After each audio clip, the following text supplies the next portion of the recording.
Muumipeikko potkitaan pihalle. Hei Papparainen, lainaa mulle rahaa Muumilimsaan ja uuteen PC-koneeseen nyt heti, tartten 1500 euroa. No Peikko perkele. Et sä tiedä et mul on ihan saakelin tiukilla nytten. Ettäs kehtaat pyytää moista summaa senkin kerran nyt siinä. Sun elättäminen on maksanut mulle liikaa, niin mä potkasen sut kohta pihalle perkekke. Kas niin? Nyt sulla ei ole enää paluuta tänne ollut.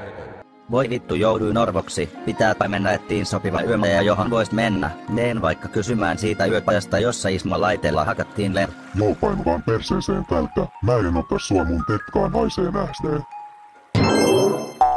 Pitää ottaa vähän evästä mukaan täältä ekaksi. Ei oo sä se Muumipeikko.